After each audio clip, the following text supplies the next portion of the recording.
Hello दोस्तों, welcome to my YouTube channel. दोस्तों, मैं सोनू सर आपके सामने दोबारा हाजिर हूँ एक नए कंसेप्ट के साथ में, एक नई वैल्यूज़ के साथ में। दोस्तों, मैंने एसएससी सीजीएल 2025 बैच को स्टार्ट किया था और इस बैच के अंदर हम लोग प्रीवियस ईयर पेपर सेट को डिस्कस कर रहे थे। कंटिन्यू लास्ट 30 डेज से हमारी सीरीज़ कंटिन्यू चल रही है। पर डे आपको एक नया पेपर सेट मिलता है।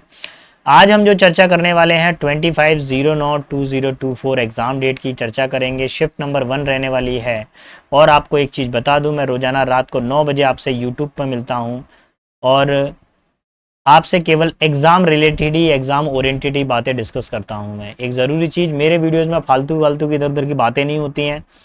किसी तरह का मोटिवेशन चाहिए या कुछ चाहिए तो किसी दूसरे चैनल पे चले जाइए बेटा, क्योंकि मैं यहाँ पे केवल क्वेश्चंस और उनके आंसर्स पर डिस्कशन करता हूँ। क्योंकि मुझे मालूम है एग्जाम के अंदर आपका क्वेश्चन आएगा और आंसर आएगा। अगर आप आंसर टिक कर पा रहे हैं तो ठीक है, नहीं कर पा रहे हैं देन आपको नेक्स्ट ईयर फिर आना पड़ेगा। मैं तो प्रैक्टिकल बात करता हूँ भैया। तो चलिए बिना समय गवाए हम अपनी बातों को नहीं, हम अपने वीडियो को शुरू करते हैं। ये रहा क्वेश्चन नंबर 1। देखिए क्या दिया गया है इसके अंदर, achieve success when you polite and stay humble. आपको क्या बताना है, जंबल्ड ऑर्डर बताना है, सेंटेंस को प्रॉपरली अरेंज करना है। तो देखिए क्या बोला गया, मेरे हिसाब से कैसा होना चाहिए, एस से होना चाहिए। स्टे हम्बल, विनम्र रहिए, एंड पोलाइट व्हेन यू, जब आपको सफलता मिल जाए। तो ये कहावत जैसा सेंटेंस है। स्टे हम्बल, विनम्र रहिए, और पोलाइट रहिए, हम्बल रहिए जब आपको सफलता मिल जाए। Option number 4 will be final answer. देखिए आपको सेकंड वाले में अप्रोप्रिएट इडियम बताना है। Leela was in the class when the big fight happened. Leela उस समय क्लास में ही थी जब एक बड़ी लड़ाई हुई। सो इफ यू, इसलिए यदि आप, if you want to know the detail, यदि आप डिटेल जानना चाहते हैं, यू आस्क हर, आप उससे पूछ सकते हैं। If you will get the truth, यदि आपको सत्य मिल जाता है, given by somebody who is directly involve there for likely to be accurate. देखिए लीला उस समय क्लास में ही थी और वो सत्य को जानती है। और भी अगर कोई व्यक्ति जिसने डायरेक्टली उस लड़ाई को देखा है तो वो भी उस सत्य को जानता होगा। तो कुल मिला के देखिए यहाँ पे 4 मुहावरे दिए हैं। Shooting off the cuff with kid glove, calling spade and spade, straight from the horse mouth. देखिए ये जो पहले जो ऊपर वाले 2 हैं, पहले तो इसका मीनिंग समझिए। शूटिंग ऑफ द कफ, बिना तैयारी के बोलना, बिना तैयारी के बोलना। ठीक है, किसी मैटर में आप जानते नहीं है और उसके बारे में आप बिना तैयारी के बोल रहे हैं। ठीक है। विद किड ग्लव, किड का मतलब क्या हो गया बताइए, छोटा बच्चा, बहुत सावधानी से, वेरी वॉचफुल, बहुत ही ज्यादा कोई काम, बहुत ही ज्यादा सतर्कता से कोई काम किया जाए।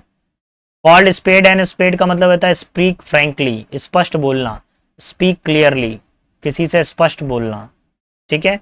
और straight from the horse mouth का मतलब होता है कोई जानकारी है जो बिल्कुल हमको किसी के प्रत्यक्ष, यानी उस व्यक्ति ने उस घटना को देखा था और चश्मदीद गवाह के रूप में वो जानकारी दे रहा है, प्रत्यक्ष सूचना। तो यही होगा option number 4, straight from the horse mouth. ठीक है। अच्छा, ये थर्ड और फोर्थ वाले ना लगातार एग्जाम में पूछे जा चुके हैं। और शूटिंग ऑफ द कफ ये कुछ नया आया है इस बार, और विद द किड्स ग्लव ये भी नया आया है। ठीक है। क्वेश्चन नंबर 3 पर आते हैं। आपको इसमें एरर फाइंड आउट करनी है। The dog, my dog barks very louder at night. देखिए मैं आपको एक चीज बताऊं, आपने एडवर्ब वाला चैप्टर पढ़ा है, एडवर्ब वाले चैप्टर भी पढ़ा है और आपने एडजेक्टिव वाला चैप्टर भी पढ़ा है। इसके 2 आंसर हो सकते हैं, एडवर्ब और एडजेक्टिव दोनों तरीके से। जैसे मैं वेरी को नहीं बदलना चाहता तो फिर मेरा आंसर हो जाएगा, वेरी तो रहेगा, आंसर मैं कर सकता हूं वेरी लाउड। ये भी मेरा आंसर बिल्कुल सही बैठ रहा है। या मैं दूसरा तरीका कर सकता हूं, मच के साथ में कंपैरेटिव डिग्री, मच लाउडर। ये भी मेरा सही आंसर बैठेगा। दोनों में से कोई भी मेरा आंसर या सोल्यूशन गलत नहीं बैठेगा। फिलहाल मेरे को तो ऑप्शन टिक करना है, मेरा आंसर हो जाएगा ऑप्शन नंबर 3। क्लियर?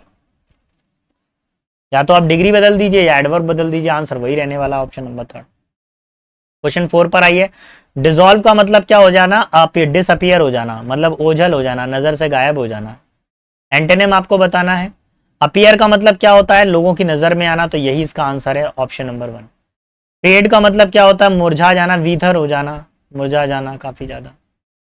सॉल्व का मतलब हल करना किसी चीज को। वैनिश का मतलब क्या होता है, गायब हो जाना या एक्सटिंक्ट हो जाना, लुप्त हो जाना, एक्सटिंक्ट। ठीक है, ऑप्शन नंबर 1। अब आपको क्वेश्चन नंबर 5 पर आना है। स्पेलिंग एरर आपको बतानी है बेटा।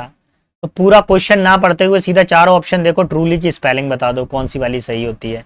देखिए पहली बात तो क्वेश्चन में भी स्पेलिंग गलत दी गई है, ये भी गलत है, ये भी गलत है। Option number third will be my final answer. Truly की स्पेलिंग ये सही होती है, बाकी गलत होती है। नेक्स्ट क्वेश्चन नंबर 6 पर आते हैं। करेक्ट स्पेलिंग बतानी है आपको वर्ड की, कि क्या करेक्ट स्पेलिंग है बताएंगे। तो भैया सीधी सी बात है, option number 4 will be my final answer. Acceleration की जो स्पेलिंग है ऑप्शन नंबर 4 है। ठीक है, ये मैंने करवाया है क्लास के अंदर और ये वही वाला वर्ड आपको देखने को मिल गया। एंटोनिम आपको बताना है, वर्ड है लाउडेबल। लाउडेबल का मतलब क्या होता है? फ्रेस वर्दी, किसी की प्रशंसा की जाए, काबिले तारीफ, फ्रेस वर्दी। अच्छा, सीवियर का मतलब क्या होता है? कोई चीज काफी ज्यादा भयानक हो, गंभीर हो, कोई सीरियस मैटर हो। कमेंडेबल का मतलब क्या होता है? सराहनीय, जिसकी प्रशंसा की जाए, एडमायरेबल, एडमायरेबल। डिप्लोरेबल का मतलब क्या होता है? जिसकी आलोचना कर रहे हो हम, क्रिटिसाइज, क्रिटिसाइज। कुछ गड़बड़ हुआ मेरे से? क्रिटिसाइज, आलोचना करना। और ह्यूमरस का मतलब क्या होता है? कॉमेडी, मतलब मजाकिया। अभी हमको क्या आंसर चाहिए? फ्रेस वर्दी मतलब किसी की प्रशंसा कर रहे हैं, क्रिटिसाइज मतलब किसी को अपोजिट कह रहे हैं, किसी की निंदा कर रहे हैं। So option number 2 clear. Let's see question number 7। 7 में आपको क्या करना है भैया? बार बार मैं आपसे बोलूंगा एक्टिव पैसिव वॉइस। भैया पहले तो स्टार कर लो, जो फॉर्मूला मैं लिखवाने वाला हूँ वो करें, वो गारंटेड हर एग्जाम का हिस्सा है, हर एग्जाम में पूछा गया है, ना जाने कितनी बार पूछा गया है। और आई थिंक ये सेट नंबर मैं 31 कर रहा हूँ, तो मेरा अंदाजा ये है कि करीब 28 तक, 31 में से लेकर 28 या 27 सेट ऐसे होंगे जिसमें एसएससी ने यही वाला फॉर्मेट पूछा है। अगर आप ये वाला फॉर्मूला याद कर लेते हैं एक्टिव पैसिव वॉइस का, तो आप पार लग गए। अ कॉमिक प्ले, ये ऑब्जेक्ट हो गया, वाज आ गया, परफॉर्म थर्ड फॉर्म आ गई, द कॉमेडियन सब्जेक्ट होगा। यानी पैसिव वॉइस है, हमको एक्टिव वॉइस में जाना है। एक्टिव वॉइस में क्या चाहिए? वर्ब की सेकंड फॉर्म। देखिए यहाँ पे डू आ रहा है, डू परफॉर्म गलत है, हमें तो केवल परफॉर्म वर्ब देखना है। परफॉर्मेंस आ रहा है, ये भी गलत हो गया। परफॉर्म्ड आ रहा है, ये सही है, ऑप्शन नंबर थर्ड। और केवल परफॉर्म्स आ रहा है, ये गलत है। Option number third will be my final answer. Clear. Again देखिए हमारे पास में क्वेश्चन नंबर 9 है और ये पैसिव वॉइस बताना है, तो ज्यादा घबराने की जरूरत नहीं है, आप बिल्कुल ना डरें। अरे सर इतना बड़ा एक्टिव पैसिव वॉइस आ गया, ज्यादा दिमाग मत लगाओ, बस इतना देखो, सब्जेक्ट, इज, एम आर और वर्ब की फोर्थ फॉर्म। हमको यहीं पर ही आंसर मिल गया। अगर हमारे पास में is, am, are, is, are, am, अगर वर्ब की फोर्थ फॉर्म आ जाती है एक्टिव वॉइस में, तो पैसिव वॉइस बनाते समय इज, एम, आर तो अपनी जगह पे रहेगा, फोर्थ फॉर्म को जगह पर हम चेंज कर देंगे बीइंग में, और बीइंग के साथ में लगती है थर्ड फॉर्म। तो ये हमारे पास में फॉर्मूला रहने वाला है। तो जस्ट इस फॉर्मूले को देखिए और आंसर करते जाइए। आर कंडक्टेड आ रहा है, मैंने देखिए पूरा सेंटेंस नहीं पढ़ा है, ना ही मैं पढ़ने की कोशिश करूंगा वहां पर, मेरे पास इतना टाइम नहीं है कि मैं सारे के सारे सेंटेंस को पढ़ूं मैं। आप समझ रहे हैं? 1 मिनट, 1 मिनट कहिए कि 5-5 सेकंड, लास्ट का वो जो 1 मिनट होता है ना, बहुत खतरनाक गुजरता है बेटा, पलक झपकते में वो 1 मिनट कंप्लीट हो जाता है। वर बीइंग साइड करिए, हैव बीन साइड कर दीजिए, इज, एम, आर के साथ बीइंग लग रहा है, थर्ड फॉर्म आ रही है, इसी को ओके करिए। Option number 4 will be my final answer. Clear. चलिए क्वेश्चन 10 पर आते हैं। 10 क्या बोल रहा है? राम फेल्ड इनिशियली, राम शुरुआत में फेल्ड हो गया, but after a few years, लेकिन कुछ सालों बाद, ही डैश इन एवरी फील्ड, लेकिन वो कुछ सालों बाद हर फील्ड के अंदर वो अच्छा हो गया। तो हमको अपोजिट बताना है, प्लस दिया है तो माइनस बताना है, फेल होना माइनस होता है, हमको यहाँ प्लस का साइन लगाना है। एंजॉयड का मतलब क्या होता है? आनंदित करना, किसी चीज को एंजॉय करना, तो ये नहीं होगा। एलिवेट का मतलब होता है ऊंचा उठाना, किसी चीज को लिफ्ट करना, ऊंचे की तरफ को लेके जाना, तो ये भी नहीं होगा। सक्सीड मतलब सफल होना, तो यही इसका आंसर है, ऑप्शन नंबर थर्ड। ठीक है। रिजर्व का मतलब होता है किसी चीज को रिजर्वेशन करके रखना, आरक्षित करके रखना, ऑप्शन नंबर थर्ड। देखिए मैं आपको एक चीज बताऊं, एसएससी 25 में से एक क्वेश्चन ऐसा देता है जो फ्री हिट होता है, वो फ्री हिट वाला क्वेश्चन यही था, फेल पास, फेल सक्सीड, ऐसा वॉकैब जरूर देता है एसएससी एक। क्वेश्चन नंबर 11 पर आते हैं। 11 क्या बोल रहा है? अरे भैया ये तो थोड़ा डरावना सा हो गया। पहले तो मैं ही देख लूं। ठीक है, आगे answer. The company specialized at designing a crafting manufacturing exquisite highly quality furniture of the exceptional craftsman. देखिए कंपनी किस किस में स्पेशलाइज है, डिजाइन में, क्राफ्टिंग राफ्टिंग, इन सब कार के अंदर, इन सभी कामों के अंदर क्या स्पेशलाइज्ड है। मैं आपको एक चीज बता दूं, स्पेशलाइज के साथ में कभी भी एट प्रपोजिशन नहीं आता, स्पेशलाइज के साथ में आता है ऑप्शन इन। तो option number 2 will be my final answer. ध्यान रखेंगे स्पेशलाइज्ड के अंदर इन प्रपोजिशन का यूज किया जाता है, और ये जो क्वेश्चन आया है प्रपोजिशन चैप्टर का आया है। क्वेश्चन नंबर 12 की तरफ मूव करता हूं। 12 क्या बोल रहा है, बोला गया है select the most appropriate synonym of the word derogatory. अच्छा, डेरोगेटरी का मतलब क्या होता है पहले समझिए। डेरोगेटरी का मतलब होता है किसी को इंसल्ट कर देना, ठीक है, डिसग्रेस करना, अपमान करना, किसी का डिमीन कर देना, ठीक है, किसी की छवि को खराब कर देना। अच्छा, डेलीगेशन का मतलब क्या होता है, प्रतिनिधि। क्या होता है, प्रतिनिधि। आप अपना प्रतिनिधि किसको चुन रहे हैं, प्रतिनिधि मंडल कहलाता है डेलीगेशन, ठीक। इंसल्टिंग मतलब किसी की बेइज्जती करना, तो यही इसका आंसर है ऑप्शन नंबर 2, अपमानजनक। अच्छा, सैल्यूटरी का मतलब क्या होता है, इसका मतलब एक तो होता है किसी का अभिवादन करना, और एक क्या हो जाता है, यूजफुल, लाभप्रद, ये भी हो जाता है। और डेरिवेटिव का मतलब क्या होता है, किसी दूसरे से लिया गया, taken from other, taken from other. देखिए आप लोगों ने मैथ्स के अंदर पढ़ा होगा डेरिवेशंस। डेरिवेशंस में क्या होता है, किसी और से लिया गया, ड्राइव किया गया, लिया गया। चलिए क्वेश्चन नंबर 13 पर आते हैं। 13 में क्या करना है, फिल इन द ब्लैंक भरना है आपको प्रॉपरली वर्ड का यूज कर कर। Raj is very interesting in studying human psychology. Raj को बहुत ज्यादा इंटरेस्ट है मानव विज्ञान, मनोविज्ञान पढ़ने में। So he decided to pursue his master degree in dash. मनोविज्ञान पढ़ने का शौक है तो भैया डिग्री भी वो किस में करेगा, मनोविज्ञान में ही करेगा। तो भैया शुरू हो जाइए। पहला है आर्कियोलॉजी। आर्कियोलॉजी में क्या करते हैं हम लोग, हिस्टोरिकल मैन्यूमेंट्स को पढ़ते हैं, हिस्टोरिकल्स बिल्डिंग्स या जो स्थल हैं उनको पढ़ते हैं, प्लेसेस को स्टडी करते हैं। हिस्टोरिकल बिल्डिंग और प्लेसेस को स्टडी करना आर्कियोलॉजी कहलाता है। ये तो होगा नहीं। साइकोलॉजी होता है मनोविज्ञान, माइंड को रीड करना, यही आंसर है इसका। फिलॉसफी का मतलब होता है दर्शन शास्त्र, समाज में कैसे क्या है उन सब के बारे में स्टडी करना। एनाटॉमी का मतलब क्या होता है, जिसके अंदर हम शरीर संरचना को पढ़ते हैं, हमारा शरीर कैसे बना है, शरीर रचना शास्त्र, शरीर की रचना कैसे हुई है, anatomy. So option number 2 will be my final answer. देखिए बेटा मेरी पढ़ाने की स्पीड थोड़ा फास्ट रहती है, उसका रीजन यही है कि एसएससी जैसे एग्जाम में आपको फास्ट स्पीड चाहिए, इसलिए मैं तो स्पीड में ही पढ़ाता हूँ। अगर आपको नहीं समझ में आ रहा है एक बार दोबारा से रिकैप करके देखिएगा, आपको बिल्कुल समझ में आएगा। और एक ज़रूरी चीज़, मैं अपने वीडियोज़ में ना फालतू इधर उधर के लेक्चर नहीं देता हूँ मैं, ये मेरी आदत नहीं है। मुझे मालूम है एग्जाम में क्वेश्चन आने वाला है और आंसर आने वाला है। जब मैंने प्री एग्जाम क्रैक किया तो मेरे को एक ही चीज़ रियलाइज़ हुई, हकीकत बताऊँ मैंने सिर्फ एक ही चीज़ रियलाइज़ की, उस पूरे एग्जाम के अंदर सिर्फ क्वेश्चंस थे और मैं था। इसके अलावा मेरी कोई रिश्तेदार वहाँ नहीं बैठे हुए थे, ना कोई मेरे साथ में कोई, मतलब ये कहें कि किसी प्रकार का कोई मोटिवेशन या ये सब, मेरे को तो कुछ समझ में नहीं आया। मेरे को तो एक ही चीज समझ में आई, मेरा क्वेश्चन आ रहा है, मेरे को आंसर करना है, दैट इज, यही है जॉब का पर्पस। इसी तरीके से जॉब मिलती है। वो सब मैं नहीं कर पाता कि वो लंबे चौड़े भाषण करें, ये वो उसके लिए बहुत सारे चैनल हैं, आप कहीं पर भी चले जाइएगा। मैं अपने चैनल पर सिर्फ स्टडी और स्टडी से रिलेटेड ही बात करता हूँ बस मैं। देखिए the entire speech of the revivalist fall flat with the crowd and that was present there। fall flat with का मतलब होता है कि कोई प्रभाव ना छोड़ना, कोई प्रभाव ना होना।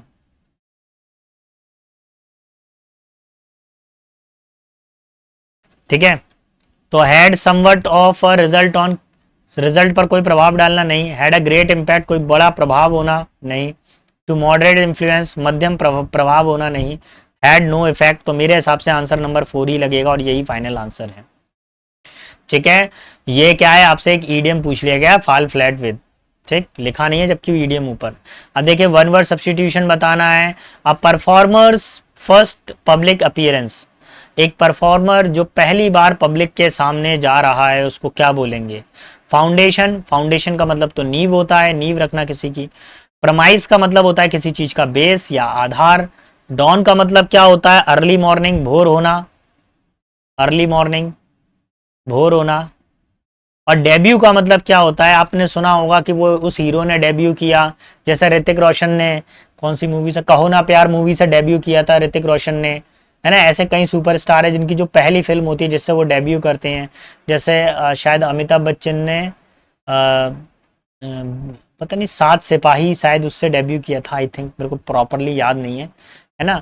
तो ये डेब्यू का मतलब क्या होता है, शुरुआत करना, स्टार्ट करना किसी भी कार्यक्रम को या किसी भी कैरियर को। So option number 4। चलिए क्वेश्चन नंबर 16 पर आते हैं। वन वर्ड सब्स्टिट्यूशन आपको बताना है, अगेन चेक करेंगे। To go through an area making a lot of noise and causing damage. एक ऐसे एरिया जहां पे बहुत ज्यादा शोर हो, बहुत ज्यादा डैमेज हो रहा हो, उसको क्या बोला जाएगा? वायलेंस। वायलेंस का मतलब तो होता है हिंसा करना। कैकोफोनी। कैकोफोनी का मतलब होता है शोरगुल, है ना, बहुत ज्यादा मतलब बहुत ज्यादा नॉइजी एरिया हो। रैम्पेज का मतलब होता है भगदड़ होना, तो यही इसका आंसर है, रैम्पेज मतलब भगदड़ होना। ब्रुटेलिटी का मतलब होता है क्रूरता यानी क्रूलिटी, क्रूलिटी। ठीक है, option number 3 will be my final answer, भगदड़। क्वेश्चन नंबर 17 पर आते हैं बेटा। जंबल्ड ऑर्डर आपको बताना है, और जंबल्ड ऑर्डर बताने के लिए सबसे पहले तो भैया सब्जेक्ट ढूंढना पड़ेगा, सब्जेक्ट मिल जाएगा तो सारा काम हो जाएगा। अच्छा देखो, पहले तो देखो ऑप्शन से देखो, ए आ रहा है, ए वाला पढ़ के देखो। एंड से कोई सेंटेंस शुरू होता है क्या? नहीं होता, इसको साइड करिए। सी, ऑल अराउंड द हाउस। अब पता ही नहीं चल रहा ऑल अराउंड द हाउस मतलब घर पे क्या, किसके अराउंड, घर के आसपास, लेकिन इधर पे केवल थोड़ा सा ही बताया जा रहा है, बाकी जानकारी नहीं मिल रही है। ऑल अराउंड द हाउस अगर मैं सी वाला रखता हूँ, फिर ए रखता हूँ, and was searching for them, तो ये तो ठीक नहीं लग रहा है। I think B best option है, बी से शुरू करके देखते हैं। The grand mother could not find. Grand mother को नहीं मिला, क्या नहीं मिला? And was searching for them, और वो उसको ढूंढ रही थी। पहले ये तो बता दे क्या नहीं मिला। Find her spectacles, grand mother को उसका चश्मा नहीं मिला था। Because she had placed them on her head, क्योंकि उन्होंने उसको अपने सिर पे लगा रखा था। फिर आएगा and she was searching them, और वो उसको ढूंढ रही थी ऑल अराउंड द हाउस, पूरे घर में ढूंढ रही थी। तो I think option number 3 will be my final answer, यही बेस्ट सीक्वेंस हो रहा है। क्वेश्चन नंबर 18 पर आ जाते हैं। He runs, if he runs he dash get there in time. भैया फॉर्मूला बना लीजिए प्लीज, आप प्लीज बेटा इसका फॉर्मूला बना लीजिए, बहुत इंपॉर्टेंट होने वाला है एग्जाम के अंदर। मैं आपको एक चीज बता दूं, यहाँ पे थोड़ा सा और जोड़कर बता दूं, अनलेस आ जाए, अनटिल आ जाए, या इफ आ जाए सेंटेंस की शुरुआत में, तो फिर सब्जेक्ट आता है वर्ब की फर्स्ट फॉर्म या फिफ्थ फॉर्म। फिफ्थ फॉर्म का मतलब होता है SAIS, देखो जैसा रन्स में एस लगा हुआ, ये फिफ्थ फॉर्म है। ऑब्जेक्ट आएगा, कॉमा आएगा, सब्जेक्ट आएगा, फिर आएगा विल, शैल, और वर्ब की फर्स्ट फॉर्म। इसको बोलते हैं कंडीशनल सेंटेंस। क्या बोला जाता है? Conditional sentence. तो इसी की जरूरत है। इफ आ रहा है, सब्जेक्ट आ रहा है, रन्स आ रहा है, कॉमा आ गया, फिर सब्जेक्ट आ रहा है, सब्जेक्ट के बाद में मुझे वर्ब चाहिए, विल या शैल में से कोई एक लगेगा। तो मेरे पास कौन सी वर्ब है? विल दी गई है, option number 2, will get there in time. यदि वह दौड़ता है तो वह समय पे पहुंच जाएगा। क्वेश्चन नंबर नेक्स्ट, सिनोनिम बताना है वर्ड लेजिटिमेट। बस लेजिटिमेट का अगर आपको मीनिंग पता है, लेजिटिमेट का मतलब होता है कोई चीज बिल्कुल वैलिड हो, जो कोई चीज रियल हो, पक्की हो, वास्तविक हो कोई चीज, उसको लेजिटिमेट बोला जाता है या ऑथेंटिक बोला जाता है। तो भैया शुरू हो जाइए। प्रोडक्टिव का मतलब तो क्या था? उत्पादक। और जेन्युइन का मतलब क्या होता है? कोई चीज रियल हो, तो यही इसका आंसर हो जाएगा। फिक्टिटियस का मतलब क्या होता है? काल्पनिक हो कोई चीज, इल्यूजन हो। और फाल्सेट का मतलब क्या होता है? कोई चीज अनट्रू हो, सत्य ना हो। तो आंसर लगेगा ऑप्शन नंबर 2, सिनोनिम बताना था। चलिए क्वेश्चन नंबर लास्ट पर आते हैं 20 पर। एफिलिएटेड का मतलब क्या होता है? किसी से संबंधित होना यानी रिलेटेड होना, संबंधित होना, रिलेटेड होना। डेस्पेरेट का मतलब क्या होता है? डिस्पैरेट का मतलब क्या होता है? असमान, कोई चीज क्या हो? समान नहीं हो, यानी एक दूसरे के इक्वल नहीं हो, एबनॉर्मल जैसी हो, नॉर्मल ना हो। अनअलाइक का मतलब क्या होता है? इसका मतलब भी असमान होता है, एक दूसरे के समान ना होना। डाइवर्स का मतलब होता है बहुत सारे, विविध होता है। और एलाइड का मतलब होता है संबंधित। तो यही आंसर है ऑप्शन नंबर 4। ठीक है, चलो क्वेश्चन नंबर 21 से स्टार्ट करते हैं। 21 में क्या दिया गया है? The Kuno Palpur national park. Kuno Palpur national park है लोकेटेड इन मध्य प्रदेश, चंबल। कहाँ पे है ये? मध्य प्रदेश, चंबल क्षेत्र में है, चंबल का क्षेत्र है। देखिए भैया, मध्य प्रदेश चंबल का क्षेत्र आ गया, और मुझे बड़ी खुशी होती है चंबल का नाम सुनकर, क्योंकि मैं भी इसी क्षेत्र में रहने वाला हूँ। ग्वालियर में रहता हूँ मैं, ग्वालियर, और ग्वालियर में 3 एरिया बहुत खराब हैं, भिंड, मुरैना, ग्वालियर। ये ऑल इंडिया फेमस है। जैसे ही चंबल का नाम, ये हमारे लिए बड़ी अजीब बात है कि जब हम कहीं, मैं जब कभी या मेरे दोस्त जब कभी पेपर देने के लिए जाते हैं और जैसे पता चला कि ये बंदा भिंड का है या मुरैना का है, तो वो जो होटल रूम वाला होता है वो बोल देता है कि भाई साहब हमारे होटल में रूम फुल हैं, या कोई दूसरा कारण बताकर वो हमको आगे को बढ़ा देता है। यानी इतनी कर्री दहशत बनी हुई है, जबकि हम लोग बहुत आगे निकल चुके हैं। उस तरह की चीज़ें अब रही नहीं हैं कि वो चंबल डकैतों की नगरी, इस तरह की चीज़ें, लोग आज भी हमको उसी तरह से सोचते हैं या देखते हैं। तो मेरी रिक्वेस्ट है आप लोग हमको ऐसे सोचे ना करें। हम लोग भी इंसान हैं, पढ़ लिख कर बहुत आगे निकल गए हैं। हमारे क्षेत्र से कहीं डीएसपी सीएसपी बड़े बड़े रैंकों पे लोग जाते हैं, इवन कलेक्टर तक भी जाते हैं और गए भी हैं। चलिए, तो Kuno Palampur national park located in Madhya Pradesh, Chambal. Chambal का क्या रीज़न, कारण, पहले वाले का मतलब कारण होता है, कारण नहीं होगा। रिवर, चंबल की नदी नहीं। रीन्स, चंबल का शासन, चंबल का शासन नहीं। चंबल रीजन, चंबल का क्षेत्र। ठीक है, option number 4। Has an area of 750 square kilometre. कितना एरिया है? 750 स्क्वायर किलोमीटर का एरिया है। इट नाउ हैज लेपर्ड, इसमें अब लेपर्ड है, जैकाल है, स्पॉटेड डियर है। स्पॉटेड डियर मतलब वो जिनके ऊपर छोटे छोटे से जो हैं, जिसको चिंकारा बोला जाता है, जिसपे क्या छोटे छोटे से दाने दाने से होते हैं डियर के ऊपर। सांबर मिल जाएगा यहाँ पे, ये इडली सांबर वाला सांबर नहीं है, हिरण की एक प्रजाति सांबर। नील गाय मिल जाएगी, गाय की प्रजाति है चिंकारा, चिंकारा मिल जाएगा, हिरण। वाइल्ड बोर, जंगली शुअर मिल जाएगा। 4 हॉर्न एंटीलॉप, हिरण मिल जाएगा 4 सींग वाला। और making it perfect dash base for field, ये क्या करता है उनके लिए? परफेक्ट प्लेस बनाता है। किसके लिए परफेक्ट प्लेस बनाता है? एड मतलब सहायता, गार्ड मतलब सेफ्टी, फन मतलब इंजॉयमेंट, प्रे मतलब शिकार। और ये जो एरिया है शिकार के लिए परफेक्ट प्लेस बनाता है कि जब इतने सारे जानवर रह रहे हैं तो भैया एक दूसरे का शिकार कर लेते हैं। जब मन हो तब किसी का हैप्पी बर्थडे बना दिया, किसी का केक काट दिया, ये चलता रहता है इधर पे। ठीक है। Despite strong objections of the Gujarat, अब गुजरात के स्ट्रॉन्ग ऑब्जेक्शन के बावजूद भी, which dash that the lion were part of the state heritage, Gujarat कहता है कि जो शेर है हमारा स्टेट का है। गुजरात क्या कहता है? हमारे स्टेट का शेर है। तो गुजरात क्या करता है? रेस्ट्रिक्टेड, मना करता है। एक्यूज्ड, आरोप लगाता है। एडजन, पोस्टपोन कर देता है बात को। क्लेम्ड, गुजरात हर बार ये दावा करता है कि भैया जो शेर है, बब्बर शेर है, लायन है, वो हमारा है। लेकिन दैट एमपी हैड पुअर, क्यों करता है? MP had poor dash in wild management and that the Kuno Palampur had other big cat species that would lion relocation. The sanctuary has chosen for the lion reintroduction project in 2013.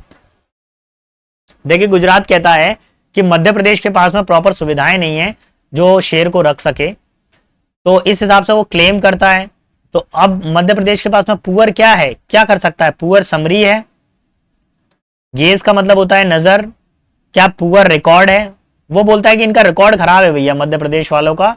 शेर पालते तो है, शेर के नाम पे शिकार कर लेते हैं, फिर उसकी खाल को बेचते हैं, है ना। हमारे यहाँ पे शेर, टाइगर स्टेट है, टाइगर स्टेट की जगह पे हमारे यहाँ पे शिकार भी बहुत ज्यादा होता है शेरों का। ठीक है, कुछ नहीं मिला तो घड़ियाल जो होते हैं, एलिगेटर्स, शिकार कर लिया। ठीक है, हमारे यहाँ रिश्ता करते समय ये देखा जाता, भाई साहब तुम्हारे पास कितनी बंदूक है? हमारे पास इतनी है। तुम्हारे पास कितनी है? हमारे पास इतनी है। है ना। तो 25 डैश लायन रिलोकेटेड। तो अब देखिए उनको क्या किया गया है कि जो लायन, जो दोबारा से जो शेरों को रिलोकेशन किया गया है, उनके जीवन को भी खतरा हो सकता है, क्योंकि गुजरात का कहना यह है कि भैया मध्य प्रदेश जो है उसके पास में प्रॉपर फैसिलिटी नहीं है, और अगर आप उनको नए शेर दोगे तो ये नए शेरों को भी मार देंगे, कुछ ना कुछ कर देंगे। सेफ गार्ड का मतलब होता है सुरक्षा। इनकस का मतलब होता है अहानिकर, जो हानि ना पहुंचाए, ये नहीं होगा। चैनलाइज का मतलब होता है किसी का मार्गदर्शन करना, और जियोपार्डाइज का मतलब होता है रिस्क लेना। तो सरकार से कहते हैं भैया ये रिस्क का मैटर है, अगर लायन आप दोबारा से इनको दोगे मध्य प्रदेश वालों को तो ये कुछ ना कुछ कर देंगे। ठीक है, सो ऑप्शन नंबर 1। तो बेटा आज के सेशन में इतना ही था। आई होप आपको मेरा पढ़ाना पसंद आया होगा। अगर पढ़ाना पसंद आया है तो प्लीज़ चैनल को लाइक शेयर सब्सक्राइब करना ना भूलिएगा। मिलता हूँ नेक्स्ट वीडियो में नेक्स्ट कंटेंट के साथ में। तब तक के लिए सारे बच्चों को best of luck, best of luck, best of luck. जय हिंद, जय भारत।